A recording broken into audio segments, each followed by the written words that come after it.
Protein is everywhere. From traditional shakes to cheese, even bread. In every store, with every brand, you can't even turn your head 90 degrees without seeing something branded as high protein anymore. Now we don't just have protein bars and shakes, but also protein chips, protein pudding, protein cereal, protein water. At this point, I'm honestly shocked nobody has made protein deodorant.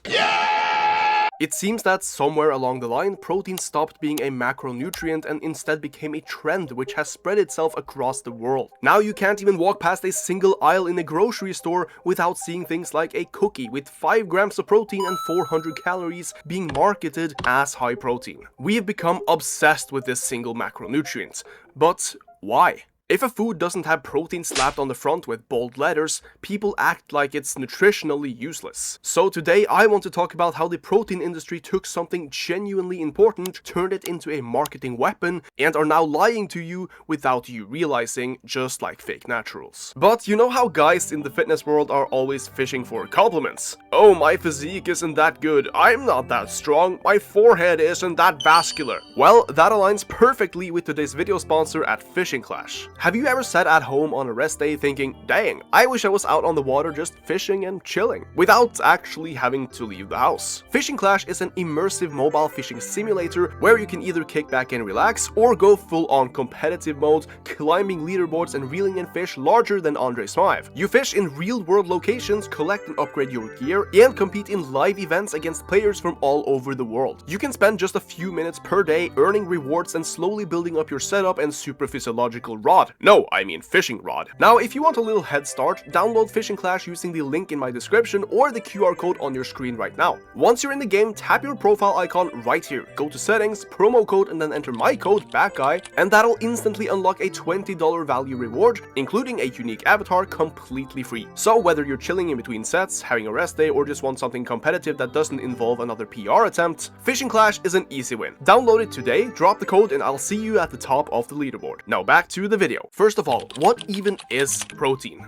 Well, it's a macronutrient made out of amino acids, which are basically the building blocks of protein. These amino acids can either be essential or non-essential, and the essential ones are the ones we need to get through our diet because the body cannot produce them on its own. These amino acids are then used for several functions in the body, one of the most important ones being building and maintaining muscle. That is basically why protein is so important. On top of that, it has the highest thermic effect out of any macronutrient, meaning that your body actually burns a decent amount of calories by just digesting it. It's also more filling than carbohydrates and fat in general, which is why protein is especially useful if you're trying to lose weight. So protein itself isn't the villain here, and this is where things get a bit interesting. Fats and carbohydrates have both spent decades being dragged through the mud. One side claims that high fat is optimal and that carbs are evil, and the other side claims that carbs are essential and fat is killing you. Every few years the villain swaps sides and everyone pretends like they've always believed the new thing. But protein never got that same treatment. Everyone agrees that protein is a necessity. Vegans, carnivores, keto people, bodybuilders, doctors, and athletes. No one is arguing that protein isn't required. So from a marketing perspective, protein is safe. It's non-controversial and you don't have to defend it, because it's already acknowledged as the best macronutrient. And that also makes it incredibly easy to sell. For decades, dietary guidelines have recommended very low protein intakes. The official recommendations were designed to prevent deficiency,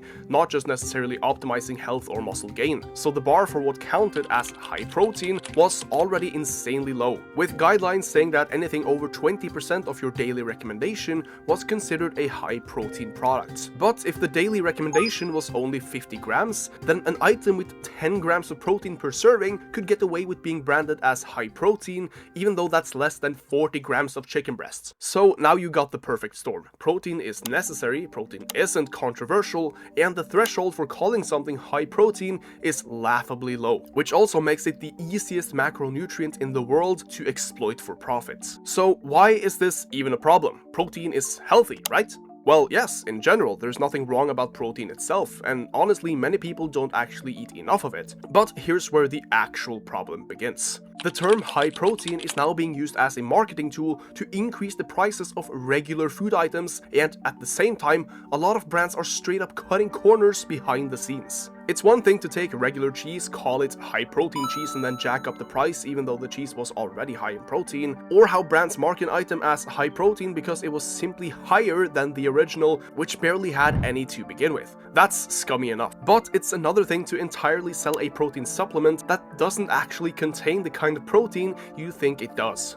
This Redditor sent in 3 different flavors of Holmes Nutrition to a lab, and all 3 powders came back with the same results. Instead of 22 grams of protein, this protein powder had 21 grams of carbs instead and only 3.4 grams of protein per scoop.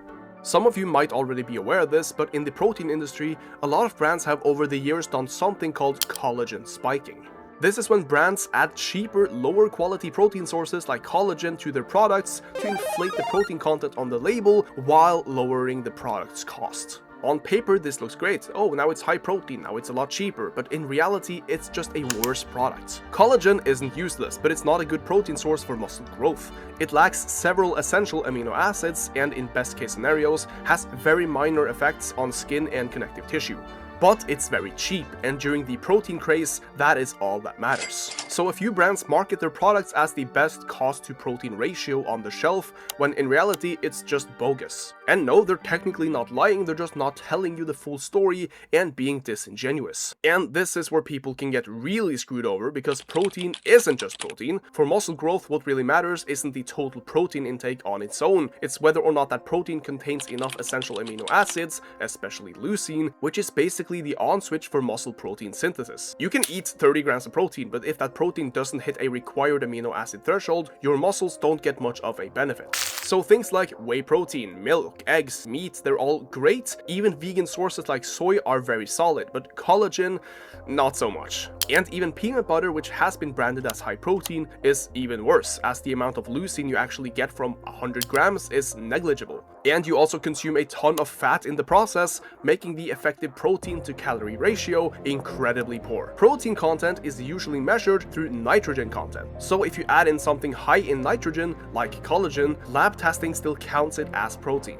So brands can inflate their numbers, they can cut costs, and stay within regulations. They're not breaking any rules, but they are exploiting them. I never broke the law! I am the law! Which again is very similar to the fake natty situation. Or you can twist it to say that, hey, you're on testosterone, but it's nothing more than TRT. Heck, a lot of products nowadays don't even have to use the word protein, they just add the word pro to it, which many people read as protein even though it doesn't mean anything, and they can easily get away with calling something that even if the calorie to protein ratio is garbage. That type of branding really quickly takes it from being junk food to something like a sports bar. Plus, in many protein products which are fairly high in protein and low calorie, they usually taste like crap, so they're pumped full of additives to make them tastier. Even though most additives are fine and safe to consume, many get upset stomachs and other undesirable effects from consuming it too much. Because of this protein craze, people are now desperate to get the highest protein foods available. And the rule is simple. If you slap high protein on the package, people will assume that it's healthier, that it's better for weight loss, that it's better for muscle growth, and therefore worth the money. But adding protein to junk food doesn't magically make it healthy. A protein cookie is still a cookie. A protein chocolate bar is still a chocolate bar.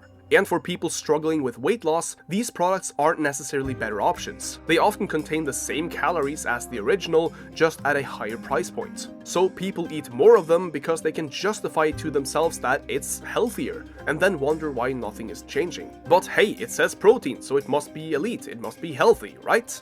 Now, to be clear, protein is important. If you strength train multiple times per week or you diet aggressively to lose weight, higher protein intakes make sense. Muscle growth tends to cap out at around 1.6 to 2.2 grams per kilo of body weight, and for people who don't lift weights, the amount required to maintain muscle is much lower than what the fitness industry makes it seem. So for most people, the issue isn't that they're under eating on protein, it's that they're just overthinking it and prioritizing protein as a macronutrient over other things like micronutrients, meal quality in general, and fiber. Protein didn't become a problem because it's unhealthy. It became a problem because it became a buzzword, a marketing tool for food and supplement companies to justify price increases and claim that they make healthy food. Once companies realized that they could charge more, they could cut corners and still sell the products as healthy just by slapping high protein on the label, nutrition took a back seat. Once you're already reaching the highest threshold of protein, more protein doesn't unlock anything beneficial. And in comparison, whole foods don't need marketing because they're the gold standard and they tend to give the best health outcomes overall. Of course, given that you eat sufficient amounts of micro and macronutrients, but everyone really knows that they should be eating stuff like that most of the time. Whey protein is fine, it's super convenient, it's a great protein source and it tastes good, you can add it to other recipes, but it's not a meal replacement. But what do you guys think? Is the protein hype a bit overdone? Are these brands just exploiting it to sell more expensive products? And do we even need them in the first place if you eat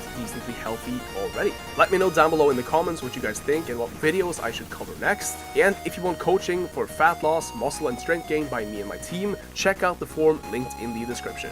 Thank you all so much for watching, and I'll see you all next time.